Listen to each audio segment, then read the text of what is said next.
Hey everybody, welcome to my channel Mind Booster. So guys, last video में हमने start किया था chapter power and authority and हमने power complete किया था एंड इस वीडियो में हम ऑथोरिटी देखेंगे. सो गाइस स्टार्ट करते हैं पहले कॉन्सेप्ट ऑफ ऑथोरिटी से. So according to C.J. Friedrich, concept of authority implies a root of command to which obedience is rendered without any inducement, a social fact and a social conduct within an interlinked independent social structure. तो authority होता क्या है? Authority means हम बोलते हैं इसके पास ये चीज़ की ऑथोरिटी है, जैसे लीगली उसके पास कोई पावर है. This type of analysis implies that the concept of authority is basically a part of classical theory. और ये किसका पार्ट है? क्लासिकल थ्योरी का पार्ट है. According to which authority is invariably linked with other concepts of social behavior such as morality, custom, law, natural law, contract, expediency and utility. तो ये जो हमारा कॉन्सेप्ट ऑथोरिटी है ये सब चीज़ों से रिलेटेड है, मोरालिटी से, कस्टम से, लॉ से, इन सब चीज़ों से रिलेटेड है. Authority is broadly understood as a constitutional mean through which one can command compliance or obedience and influence the behavior of other. तो ये कैसा ये कॉन्स्टिट्यूशनल मीन है जिसकी वजह से हम क्या कर सकते हैं, किसी का बिहेवियर मतलब दूसरों का बिहेवियर भी अपन इन्फ्लुएंस कर सकते हैं. Whereas power is broadly concern with the ability to influence behaviour. और पावर क्या है? पावर कंसर्न करती है एबिलिटी, किसी के बिहेवियर को इन्फ्लुएंस करने की एबिलिटी को पे. Authority is understood as a right to do so. Political philosopher over the decade have differed regarding the fundamental basis on which authority is assisted. However they all agreed with the view that authority has moral dimension. तो जो सारे philosopher है, political philosopher, उन्होंने सबने agree किया है कि authority के मोरल डायमेंशंस है. Authority is a form of constitutional power and provision by which one can influence the behavior of other. और authority के पास क्या है? constitutional power है, मतलब वो लीगली हम कर सकते हैं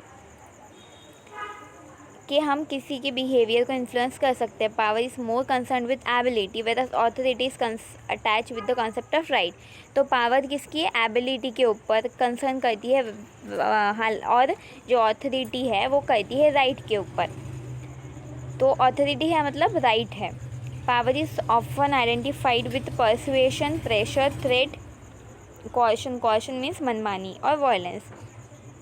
तो ये पावर कैसे दिखा सकते हैं? हम कुछ वायलेंस कर सकते हैं, हम मनमानी कर सकते हैं, प्रेशर दिखा सकते हैं, तो इससे हम अपनी पावर दिखा सकते हैं.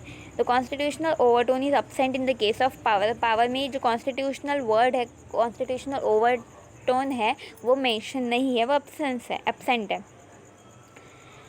Whereas authority has both legal and moral overtones. तो हाँ, और जो ऑथोरिटी है उनके पास लीगल और मोरल दोनों भी ओवरटोन्स होते हैं.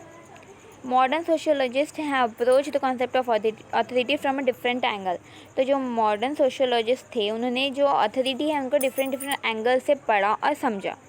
The German sociologist Max Weber consider authority as a form of power. तो जो मार्क्स वेबर थे उन्होंने कैसा ये बताया ऑथोरिटी को कि it is a form of power, a legitimate power.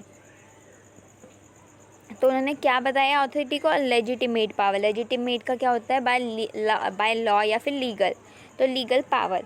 He analysis it as a matter of people believe about its legitimacy. तो मतलब इन शॉर्ट ऑथोरिटी क्या है? लीगली होता है कोई चीज़, हमारे पास ये ऑथोरिटी है कि हम हमारे ये एरिया पे एक पर्टिकुलर ऑथोरिटी है, मतलब हमारा वो जो एरिया पे वो लीगल राइट है, तो ये हो गया ऑथोरिटी. और अगर पावर से हम कुछ करेंगे तो हम क्या करेंगे? अपना पावर दिखाएंगे, हम कुछ लोगों को भेजेंगे वहाँ पे, उन लोगों को हटाएंगे वहाँ से, वो एरिया पे अपना कब्जा करेंगे. तो ये क्या हो गया? हम पावर हो गया.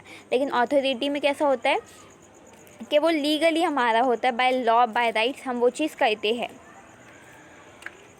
Then development of the concept of authority.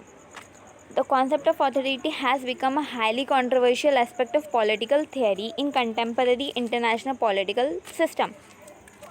तो ये कैसा हाईली कंट्रोवर्शियल एस्पेक्ट हो गया पॉलिटिकल थ्योरी का।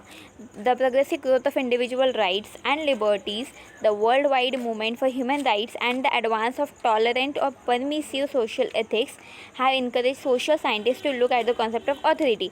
तो मतलब ये जो चीज़ें हुई, इंडिविजुअल का राइट्स आया, वर्ल्ड वाइड मूवमेंट स्टार्ट हो गई राइट के लिए, परमिसिव सोशल एथिक्स के लिए। सो जो मूवमेंट स्टार्ट हुई तो उसकी वजह से क्या हुआ, जो भी वहाँ के फिलोसोफर थे, जो सोशल साइंटिस्ट थे, उन्होंने क्या किया, ये जो कॉन्सेप्ट है ऑथोरिटी, इसके बारे में पढ़ा, इसके बारे में और जाना।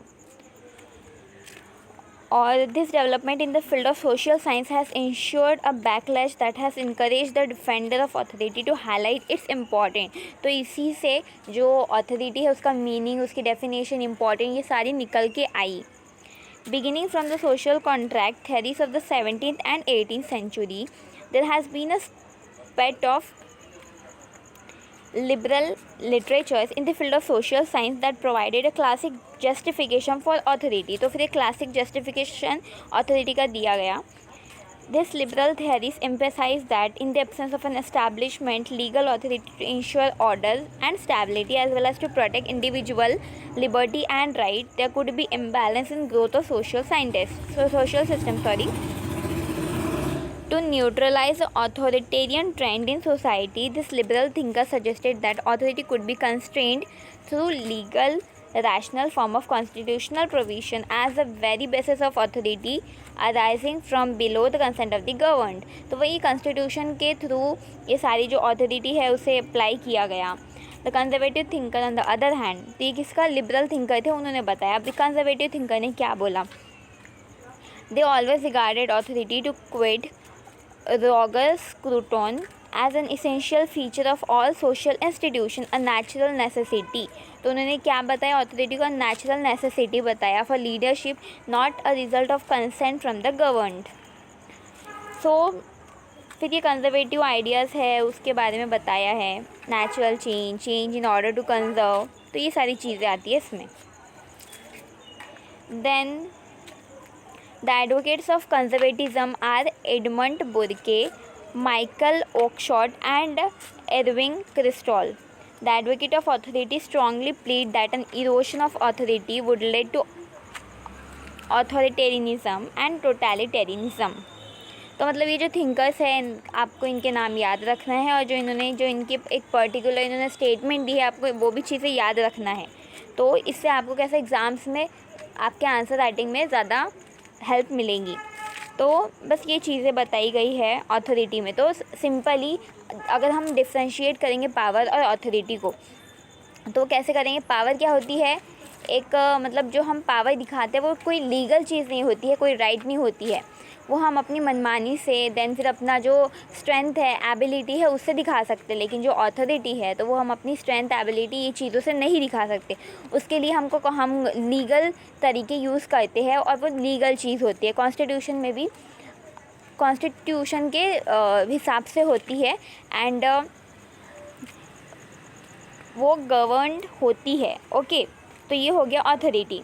तो यहाँ पे हमारा ये जो चैप्टर है पावर एंड अथॉरिटी यहाँ पे ख़त्म होता है, and in the next video we will study next chapter, and I hope so you like the video, and please subscribe my channel and also share with your friends. See you in the next video. Bye bye.